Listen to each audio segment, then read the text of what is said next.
تو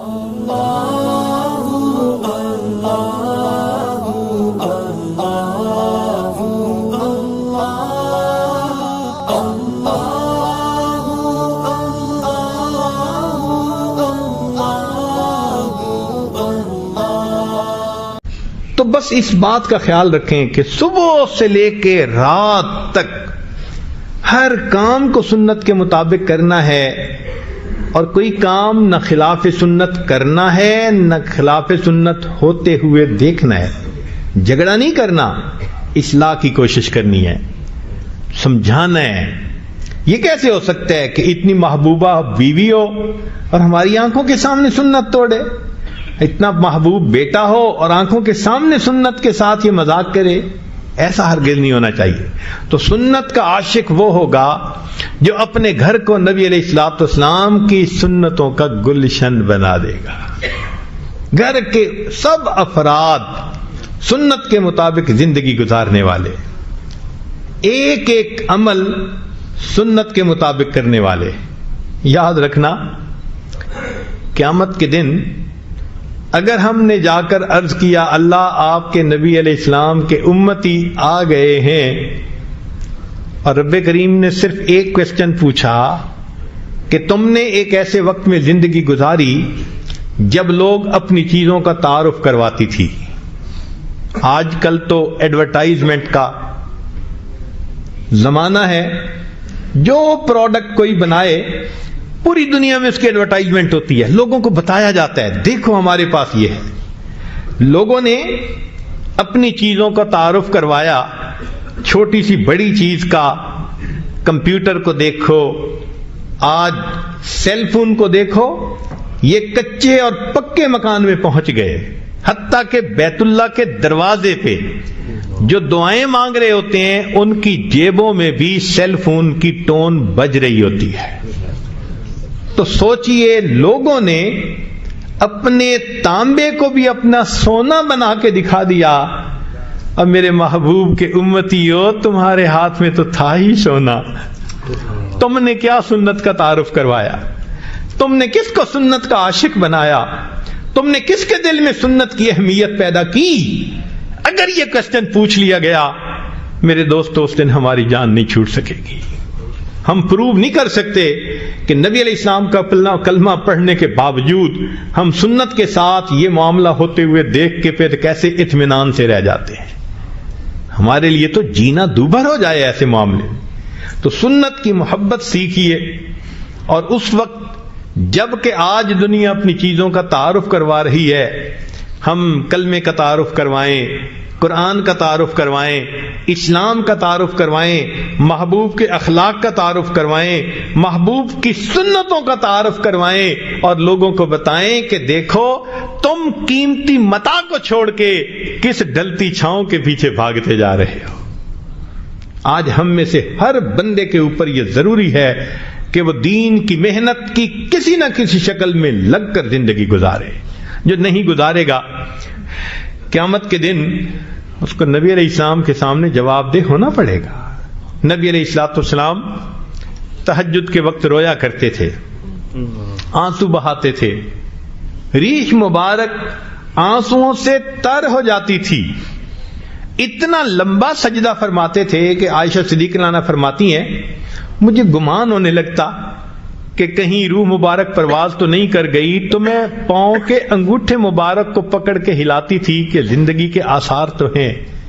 اتنا لمبا سجدہ، رب امتی رب امتی رب امتی، نبی علیہ السلام امت کے لیے روتے رہے، حالانکہ نبی علیہ السلام کو بتا دیا گیا تھا آپ کے بعد آپ کی آنے والی اولاد کے اوپر مشکل وقت آئیں گے، حسن رضی اللہ عنہ کے ساتھ یہ ہوگا، سیدنا حسین رضی اللہ عنہ کے ساتھ یہ ہوگا۔ نبی علیہ السلام نے حدیث میں بتلا دیا کہ میرے اس نواسے کے ساتھ میرے بعد یہ ہونے والا ہے۔ نبی علیہ السلام نواسوں کے بارے میں نہیں روئے۔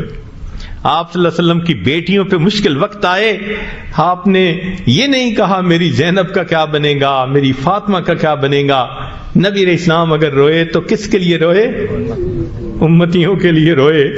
اور آج امتیوں کا یہ حال ہے، اپنے ہاتھوں سے نبی علیہ السلام کی سنتوں کو توڑتے ہیں. آنکھیں نہیں دیکھتی, دماغ نہیں سوچتا کہ میں نے کس آقا صلی اللہ علیہ وسلم کی سنت کو توڑ دیا ہے. آج ہماری بے حسی کا یہ عالم ہو گیا ہے. چنانچہ ایک بزرگ تھے, کثرت سے درود شریف پڑھتے تھے, حتیٰ کہ ہر ہفتے 1,00,000 درود شریف پڑھ کے نبی علیہ السلام کی خدمت میں تحفہ اور ہدیہ بھیجتے تھے. چنانچہ ایک مرتبہ انہوں نے خواب میں نبی علیہ السلام کو دیکھا. فرماتے ہیں کہ آپ صلی اللہ علیہ وسلم کا سینہ مبارک میں نے چھل نہیں دیکھا, زخمی دیکھا. میں نے پوچھا اللہ کے حبیب صلی اللہ علیہ وسلم یہ آپ کو زخم کیسے لگے؟ تو محبوب صلی اللہ علیہ وسلم نے فرمایا کہ یہ زخم مجھے غیروں سے نہیں, مجھے اپنوں سے لگے. تم تو غیروں کی بات کرتے ہو, ہم نے اپنے بھی آزمائے ہیں. لوگ کانٹوں سے بچ نکلتے ہیں, ہم نے پھولوں سے زخم کھائے ہیں. مجھے گلہ نہیں قریش مکہ کے ساتھ, یہ اللہ کے حبیب صلی اللہ علیہ وسلم فرمائیں گے وہ تو کافر تھے, انہوں نے میرے اوپر اوجڑی ڈالی, انہوں نے طائف کے شہر میں میرے ساتھ کیا سلوک کیا. 9 سال کے بعد عائشہ رضی اللہ عنہا پوچھتی ہیں اے اللہ کے حبیب صلی اللہ علیہ وسلم آپ کی زندگی کا سب سے اذیت ناک دن؟ فرمایا عائشہ 9 سال گزر گئے, طائف میں جو میرے ساتھ سلوک کیا گیا مجھے آج تک نہیں بھولتا. تو کافروں نے یہ سب کچھ کیا, نبی علیہ السلام ان کا گلہ نہیں فرما رہے, وہ تو کافر تھے, ان کو تو شناخت ہی نہیں تھی, بے قدرے تھے, ان سے کیا گلہ کرنا. گلہ تو ان سے ہے کلمہ پڑھتے ہیں, سنت کی شان کو جاننے کے باوجود اپنے ہاتھوں سے پھر توڑتے ہیں, پھر بے حس بن جاتے ہیں, احساس ہی نہیں کرتے کہ ہم نے کیا کیا. تو اس لیے قیامت کے دن اگر نبی علیہ السلام نے فرمایا کہ تم تو کلمے کو پڑھنے والے تھے, میری سنت کو جاننے اور ماننے والے تھے, تم نے کیوں اپنے ارادے کے ساتھ اس سنت کو جو ہے وہ محفوظ نہ کیا اور اس پر عمل نہ کیا, ہم قیامت کے دن کوئی جواب نہیں دے سکیں گے. چنانچہ ایک چھوٹا سا بچہ, اس کو یہ بات سنائی گئی جس کی عمر 7 سال تھی کہ نبی علیہ السلام کے سینے پہ گویا زخم پڑتا ہے جو امتی سنت کے خلاف کام کرتا ہے. اس بچے کے دل میں محبوب کی محبت تھی. اس کے بعد اس کی یہ کیفیت بن گئی, کھانا کھاتے ہوئے پوچھتا امی سنت کیا ہے, لباس پہنتے ہوئے پوچھتا امی سنت کیا ہے, سوتے ہوئے پوچھتا امی سنت کیا ہے. اگر 7 سال کے بچے کو محبوب کے ساتھ ایسی محبت ہے, اللہ نے قیامت کے دن پوچھ لیا او میرے نبی کے وارثو, او علماء, او طلباء, ورثۃ الانبیاء بننے کی تو بڑی تمنا رہی, تمہارے دل میں کیوں سنت کی اتنی محبت نہیں تھی؟ تو ہم قیامت کے دن نبی علیہ السلام کے ساتھ کیا جواب دے سکیں گے؟ محبوب صلی اللہ علیہ وسلم بھی پوچھیں گے میری سنتیں ذبح ہوتی تھیں, تم چین کی نیند گھروں میں سوتے تھے, تمہاری بیوی سنت کے خلاف کام کرتی تھی, زبان نہیں کھلتی تھی, بیٹا سنت توڑتا تھا, بیٹی سنت توڑتی تھی, تم محبت بھری نظروں سے ان کو دیکھتے تھے, کیا میرے محبوب کی سنتی کی کوئی ویلیو تمہاری نظر میں نہیں تھی؟ کیوں آ گئے ہو آج اس محبوب کی شفاعت لینے کے لیے اور ان سے شفاعت طلب کرنے کے لیے؟ اگر قیامت کے دن ہم سے یہ پوچھ لیا ہمارا کیا بنے گا؟ آج وقت ہے, ورنہ تو اللہ تعالیٰ فرمائیں گے کہ تم نے جس سے وفا کرنی تھی اس سے تم نے جفا کی, اور جن سے تمہیں جفا کرنی چاہیے تھی ان غیروں کے طریقوں سے تم نے وفا کی. کوئی تو ہوتا آج کے زمانے میں جو سنت کے ٹوٹنے پہ وہی کہتا جو حذیفہ رضی اللہ عنہ نے کہا تھا اترک سنت حبیبی لہؤلاء الحمقاء, مگر آج تو وہ کیفیت ہی نہیں. کسی غم گسار کی محنتوں کا عجیب میں نے سلا دیا, جسے میرے غم نے گھلا دیا اسے میں نے جی سے بھلا دیا. میں تیرے مزار کی جالیوں کی ہی مدحتوں میں مگن رہا, تیرے دشمنوں نے تیرے چمن میں خزاں کا جال بچھا دیا. میرے مہرباں تیرا شکریہ بھلا کس زبان سے کروں ادا, میری زندگی کی اندھیری شب میں چراغ فکر جلا دیا. جن کے ہم پر احسانات ہیں، جنہوں نے اللہ تک پہنچنے کا راستہ دکھایا، جنہوں نے دل کو منور کرنے کا طریقہ سمجھایا، جو محسن کائنات ہیں، محسن انسانیت ہیں. آج ہمیں ان کے طریقوں کے ساتھ وفا کرنی چاہیے اور ان کو اپنے سر سے لے کے پاؤں تک اپنے جسم کو اس سے مزین کرنا چاہیے، تاکہ کل قیامت کے دن نبی علیہ الصلوۃ والسلام کی خدمت میں حاضری ہو، محبوب گلہ نہ فرما سکیں تو نے میری سنت کا لحاظ کیوں نہ کیا. ہم نے اکثر لوگوں کو دیکھا ہے، کاروباری لوگوں کو، باپ کا دل دکھاتے جھجکتے ہیں، ماں کا دل دکھاتے جھجکتے ہیں، امی کا دل کہیں ٹوٹ نہ جائے، دکھی نہ ہو جائے. ارے باپ کا دل دکھاتے تو اتنا دکھتے ہیں، کیا نبی علیہ الصلوۃ والسلام کا درجہ دل میں اتنا بھی نہ رہا جتنا ایک باپ کا ہوتا ہے؟ حالانکہ اللہ کے حبیب صلی اللہ علیہ وسلم تو ماں باپ اپنی جان سے بھی زیادہ بندے کو محبوب ہونے چاہیے. اور بسا اوقات تو حال یہ ہوتا ہے کہ سنت کو توڑ دینا یا چھوڑ دینا تو ایک الگ بات رہ گئی، کلمہ پڑھنے والے مسلمان، یونیورسٹیوں اور کالجوں کے رہنے والے محبوب صلی اللہ علیہ وسلم کی سنتوں کا مذاق اڑا رہے ہوتے ہیں، خود کلمہ بھی پڑھتے ہیں اور محبوب کی سنت کو دیکھتے ہیں، مذاق کر رہے ہوتے ہیں. سوچئے نبی علیہ الصلوۃ والسلام کے سامنے جب قیامت کے دن پہنچے تو محبوب فرمائیں گے سحقن سحقا، چلے جاؤ دور چلے جاؤ، تم میری سنتوں کا مذاق اڑاتے تھے.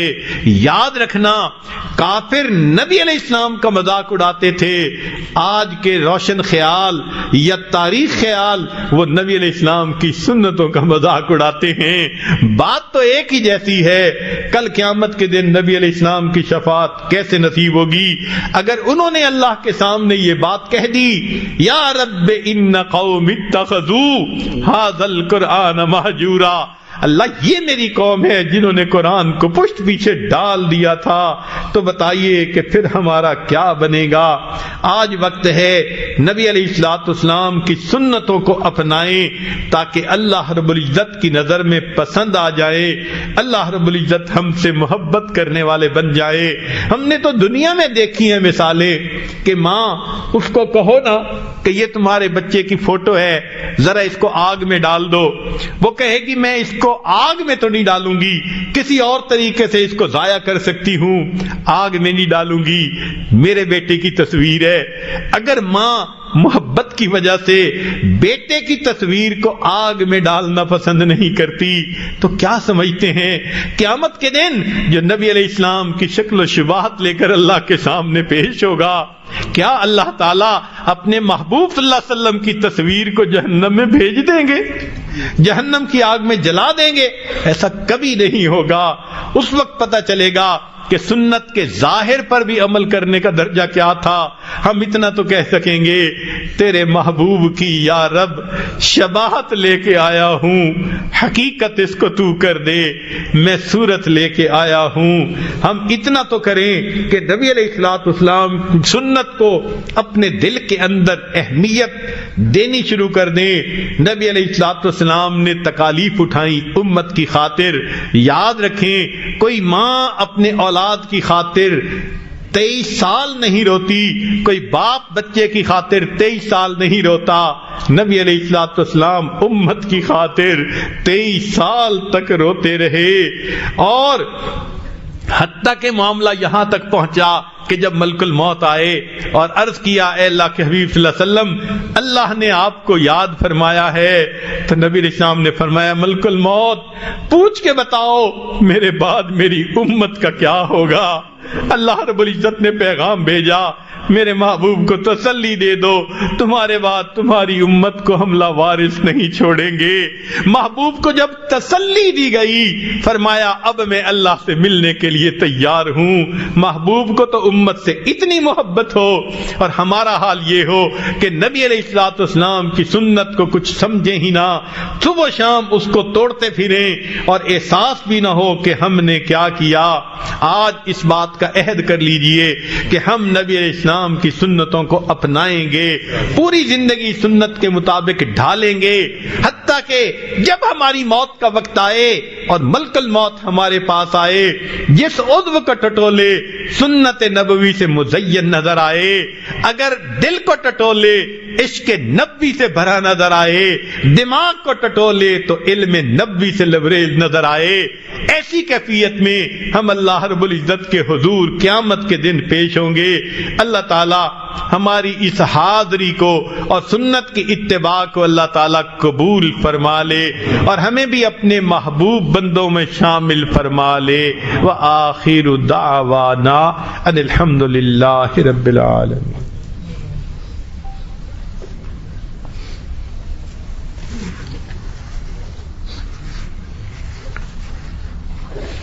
دعا سے پہلے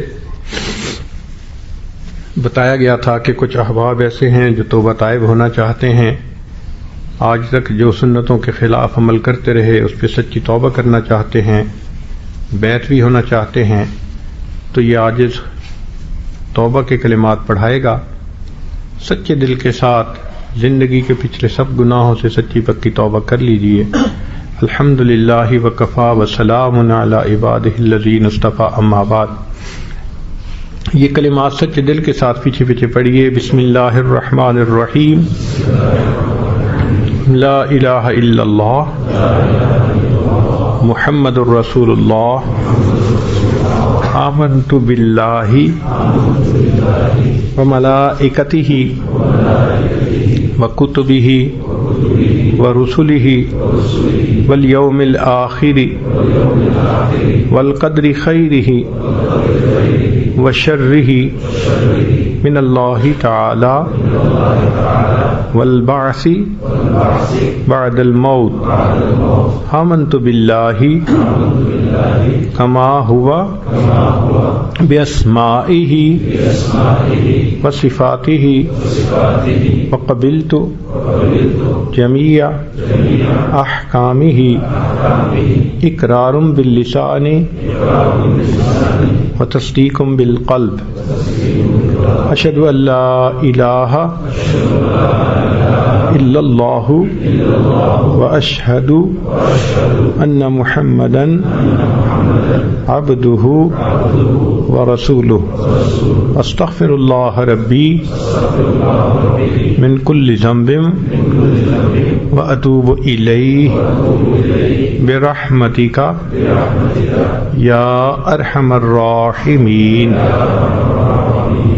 چند معمولات سن لیجئے جن کو آپ اگر باقاعدگی سے کریں گے تو اللہ تعالیٰ دل کو منور فرمائیں گے، اپنی محبت سے دل کو لبریز فرمائیں گے۔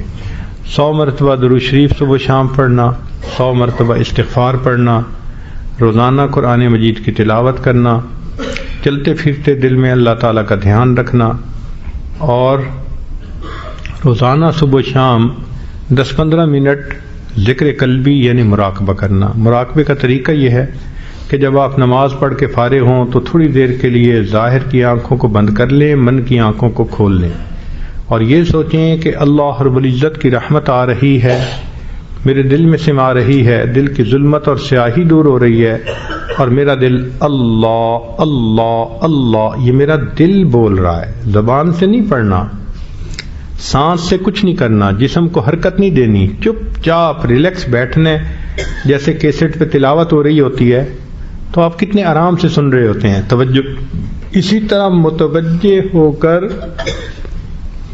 یہ سننا ہے کہ دل سے اللہ اللہ کی آواز آ رہی ہے، شروع میں نہیں آئے گی لیکن بیٹھے رہنے سے انا عند ظن عبدی بھی، اللہ تعالیٰ فرماتے ہیں میں بندے کے ساتھ اس کے گمان کے مطابق معاملہ کر دیتا ہوں، تو واقعی ایک وقت آتا ہے کہ بندے کو ایک ادراک ہونا شروع ہو جاتا ہے، یہ ایسی کیفیت ہے کہ پھر دن رات صبح شام بندے کی رہتی ہے، ایک بیک گراؤنڈ میوزک ہے جو ہر وقت وہ بندہ سن رہا ہوتا ہے، اللہ اللہ اللہ اللہ۔ اس کو ذکر قلبی، ذکر خفی، ذکر سری، ذکر خامل، حدیث پاک میں یہ 4 الفاظ آئے ہیں، اس کو فرشتے بھی نہیں سن سکتے، یا کرنے والا جانتا ہے یا جس پروردگار کا ذکر ہو وہ پروردگار جانتا ہے۔ اور شیخ الحدیث رحمۃ اللہ فرماتے ہیں فضائل ذکر میں کہ یہ لسانی ذکر سے 70 گنا زیادہ فضیلت ہے، تو اس لیے اس ذکر کو ہم اپنائیں اور پھر اس کی برکتیں دیکھیں۔ سادہ سی مثال یہ ہے کہ آپ سیل فون پہ روزانہ باتیں کرتے ہیں تو اس کی بیٹری ڈاؤن ہو جاتی ہے، اب روز شام کو آپ چارجر کے ساتھ لگاتے ہیں، اگر کسی دن چارج کرنا بھول جائیں تو بیٹری فلیٹ ہو جاتی ہے، فون بند ہو جاتا ہے۔ اسی طرح ہم روزانہ جو کام کاروبار کرتے ہیں، لوگوں سے انٹریکٹ کرتے ہیں، تو دل کی کیفیات کی بیٹری بھی ڈسچارج ہو جاتی ہے۔ تو ہمیں بھی چاہیے کہ شام کو آ کے اس دل کو بیٹری چارج کرنے کے لیے چارجر کے ساتھ لگائیں۔ تو یہ جو تصور ہوتا ہے نا اللہ کی رحمت آ رہی، تو اوپر سے وہ بجلی آتی ہے بزرگوں کے اس تار کے ذریعے سے، اور دل کو پھر یہ چارج کر دیتی ہے، تو انسان کی کیفیت اچھی رہتی ہے، نمازوں کی کیفیت، سنتوں کا اہتمام، یہ سب چیزیں انسان کی اچھی رہتی ہیں۔ اس لیے چند منٹ روزانہ صبح و شام اپنے دل کی بیٹری کو چارج کرنے کے لیے بھی لگا لیا کریں، اور نہیں تو جب چارجر پہ فون لگائیں تو اس وقت بیٹھ کے دل کو بھی چارج کر لیا کریں۔ مگر وہ تو لگاتے ہیں 2-2 گھنٹے، کئی لوگ سوتے ہوئے چارجر پہ لگا دیتے ہیں، 2-2 گھنٹے فون لگا رہتا ہے چارجنگ پہ۔ ہم تو کہتے ہیں کہ 15 منٹ ہی صحیح، 20 منٹ ہی صحیح، مگر کوشش کیجئے کہ اس کی برکتیں ہیں کیسی۔ انشاءاللہ اللہ تعالیٰ فضل فرمائیں گے۔ ابھی دعا سے پہلے چند منٹ کے لیے اس کی مشق کر لیں۔ جہاں حضرات بیٹھے ہیں تھوڑی دیر آنکھوں کو بند کر لیں، سر کو جھکا لیں، دنیا اور جو کوئی دنیا ہے میں ہے اس سے ہٹ کٹ کے اللہ رب العزت کی یاد میں ڈوب جائیں۔ انسان جب اپنے اندر جھانکتا ہے اسے اپنی اصل تصویر نظر آتی ہے۔ اپنے من کے دریچے کو کھولیے، اپنی اصل تصویر کو دیکھیے۔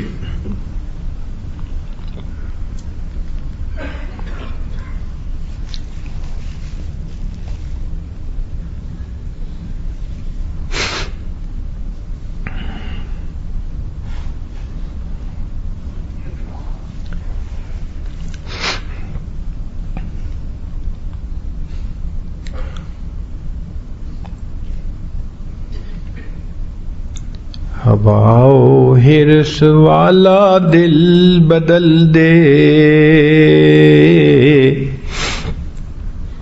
میرا غفلت میں ڈوبا دل بدل دے، بدل دے دل کی دنیا دل بدل دے، خدایا فضل فرما دل بدل دے، گنہگاری میں کب تک عمر کاٹوں، گنہگاری میں کب تک عمر کاٹوں، بدل دے میرا رستہ دل بدل دے، سنوں میں نام تیرا دھڑکنوں میں، مزہ آ جائے مولا دل بدل دے، ہٹا لوں آنکھ اپنی ماں سوا سے، جیوں میں تیری خاطر دل بدل دے، یہ کیسا دل ہے سینے میں الہی، جو زندہ بھی ہے مردہ دل بدل دے، پڑا ہوں تیرے در پر دل شکستہ، رہوں کیوں دل شکستہ دل بدل دے، میری فریاد سن لے میرے مولا، بنا لے اپنا بندہ دل بدل دے، تیرا ہو جاؤں اتنی آرزو ہے، بس اتنی ہے تمنا دل بدل دے، گنہگاری میں کب تک عمر کاٹوں، بدل دے میرا رستہ دل بدل دے۔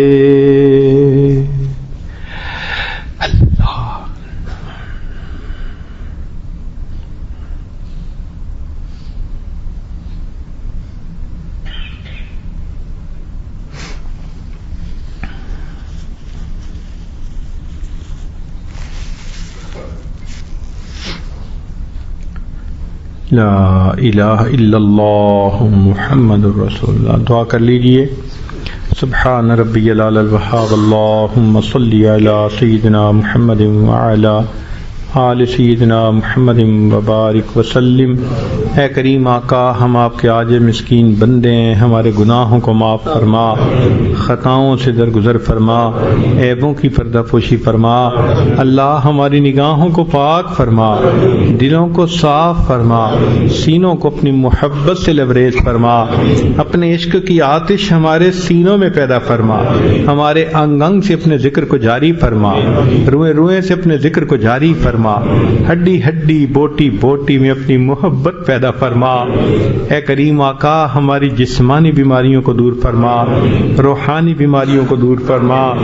علم حاصل ہونے کے بعد جہالت کے کاموں سے محفوظ فرما، عزتیں ملنے کے بعد ذلت سے محفوظ فرما. اللہ اپنے قرب کے بعد دوری سے محفوظ فرما، ہدایت ملنے کے بعد گمراہی سے محفوظ فرما. دوستی کے رنگ میں دشمنی کرنے والوں سے بھی محفوظ فرما، قرضوں سے محفوظ فرما، مرضوں سے محفوظ فرما، ذلت سے محفوظ فرما، علت سے محفوظ فرما، قلت سے محفوظ فرما. اللہ ہمارے ساتھ درگزر کا معاملہ فرما. اس سے پہلے کہ ظاہر کی آنکھیں بند ہو جائیں، من کی آنکھیں کھلنے کی توفیق عطا فرما. اس سے پہلے کہ لوگ ہمیں کلمہ پڑھائیں، ہمیں اپنے اختیار سے کلمہ پڑھنے کی توفیق عطا فرما. اس سے پہلے کہ لوگ ہمیں غسل دیں، ہمیں غسل توبہ کرنے کی توفیق عطا فرما. اس سے پہلے کہ لوگ کفن پہنائیں، ہمیں تقوی کی پوشاک پہننے کی توفیق عطا فرما.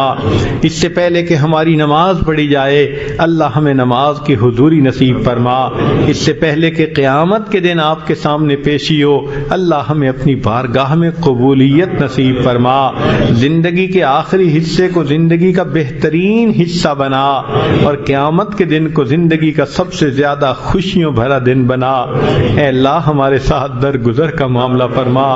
اللہ آپ کے پیارے یوسف علیہ السلام کریم تھے، انہوں نے بھائیوں کو معاف کرتے ہوئے کہہ دیا تھا لا تثریب علیکم اليوم، آج تمہارے اوپر کوئی گناہ نہیں، میں نے معاف کر دیا. اللہ آپ کے حبیب صلی اللہ علیہ وسلم بھی کریم تھے، انہوں نے قریش مکہ کو فتح مکہ کے دن کہہ دیا تھا لا تثریب علیکم اليوم. اللہ آپ سب کریموں سے بڑے کریم ہیں اور آپ کو اپنی شان کریمی پہ بڑا ناز ہے. اللہ آپ نے قرآن میں جا بجا شان کریمی کے تذکرے کیے ہیں. اللہ آج آپ اپنے بندوں کو یہی فرما دیجئے لا تثریب علیکم اليوم اذهبوا انتم الطلقاء. اللہ فرما دیجئے، اللہ فرما دیجئے، خطاؤں کو بخش کریے. اللہ آپ کے حبیب صلی اللہ علیہ وسلم کی سنتوں کو چھوڑا، سنتوں کو توڑا، ہم بے حس بنے رہے. اللہ ہمارے اس گناہ کو معاف کر دیجئے، اللہ معاف فرما دیجئے، اللہ معاف فرما دیجئے. اللہ ہم پر رحمت کی نظر فرما دیجئے، کرم کی نظر فرما دیجئے.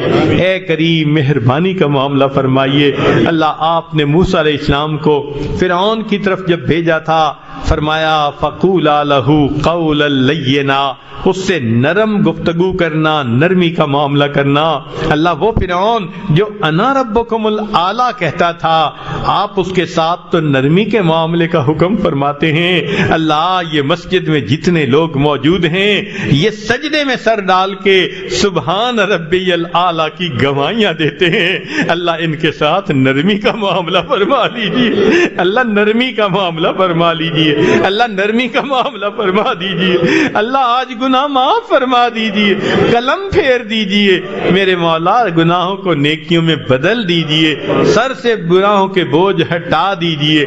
اللہ مہربانی کا معاملہ فرمائیے، آئندہ نیکوکاری پرہیزگاری کی نئی زندگی عطا فرما دیجیے، سنت کی محبت عطا فرما دیجیے، نبی علیہ السلام کی محبت دلوں میں اتار دیجیے. اللہ ہم پر رحمت کی نظر فرما دیجیے. اے کریم آپ کی رحمت کی نظر اٹھتی ہے تو آپ فضیل بن عیاض کو ڈاکوؤں کی سرداری سے نکال کے ولیوں کا سردار بنا دیتے ہیں۔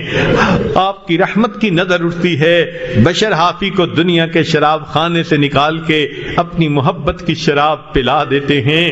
آپ کی رحمت کی نظر پڑتی ہے جنید بغدادی کو دنیا کی پہلوانی سے نکال کے اولیاء کی دنیا کا پہلوان بنا دیتے ہیں۔ اے اللہ ایک ایسی رحمت کی نظر ہم پر بھی تو ڈال دیجئے۔ اللہ وہ تو شراب خانے میں تھے اور یہ تیرے بندے تو مسجد میں آئے بیٹھے ہیں، مسجد میں آئے بیٹھے ہیں۔ اللہ کرم کر دیجئے، اللہ کرم کر دیجئے۔ اللہ کوئی مندر سے نکل کے جہنم میں جائے اس پہ تو کوئی افسوس نہیں، افسوس تو اس پہ ہے جو مسجد میں آیا پھر وہ قبول نہ ہوا اور مسجد سے نکال کے اس کو جہنم میں ڈال دیا گیا۔ اللہ مسجد سے نکل کے جہنم نہیں جانا چاہتے، معاف کر دیجئے، اللہ قبول کر لیجئے۔ اے اللہ دنیا کا فقیر جو روٹی مانگتا ہے وہ ایک دروازے سے نہ ملے دوسرے پہ جاتا ہے، نہ ملے تیسرے پہ جاتا ہے، اس کو تو خالی جانے کا کوئی افسوس نہیں ہوتا۔ اللہ معاملہ تو ہمارا ہے جن کے سامنے ایک ہی دروازہ ہے، جو آپ کے دروازے سے خالی اٹھتا ہے وہی تو بدبخت ہوتا ہے۔ اللہ شقی بننے سے بچا لیجئے، اللہ آپ کے دروازے سے خالی نہیں جانا چاہتے، اللہ دروازے کھول دیجئے، دامن بھر دیجئے، نیک امیدوں کو پورا کر دیجئے، بے اولادوں کو نیک اولاد عطا فرما، جو صاحب اولاد ان کی اولادوں کو نیکوکار بنا، فرما بردار بنا، ماں باپ کی آنکھوں کی ٹھنڈک بنا۔ جن احباب نے اس عاجز کو محبت کے ساتھ یہاں بلایا اللہ ان کے بدلے ان کے دلوں میں اپنی سچی محبت نصیب فرما۔ دور قریب سے جو مہمان آئے، مقامی لوگ آئے، اللہ سب کی حاضری کو قبول فرما۔ اللہ قیامت کے دن اپنے حبیب صلی اللہ علیہ وسلم کے ہاتھوں حوض کوثر کا جام عطا فرما۔ اللہ ہم ایسے وقت میں پیدا ہوئے ہیں کہ آپ کے حبیب صلی اللہ علیہ وسلم دنیا سے پردہ فرما چکے۔ میرے مولا بڑی دل کی تمنا ہے اس چہرے کو دیکھیں جسے آپ نے والضحیٰ کہا، ان زلفوں کو دیکھیں جسے آپ نے واللیل کہا، مگر جب قرآن پڑھتے ہیں تو خوف آتا ہے۔ آپ نے بتلا دیا میں قیامت کے دن کچھ لوگوں کو اندھا کھڑا کر دوں گا۔ اللہ اگر ہمیں اندھا کھڑا کر دیا گیا ہم دنیا میں بھی دیدار سے محروم رہے، آخرت میں بھی دیدار سے محروم رہیں گے۔ اللہ دوہری محرومی سے تو بچا لینا، اللہ دوہری محرومی سے تو بچا لینا۔ اللہ دنیا میں نہیں دیکھ سکے آخرت میں تو دیدار عطا فرما دینا، ان کے جھنڈے کے نیچے حاضری کی توفیق عطا فرما دینا، جنت میں ان کے قدموں میں جگہ عطا فرما دینا اور ان کا اللہ شفاعت عطا فرما دینا۔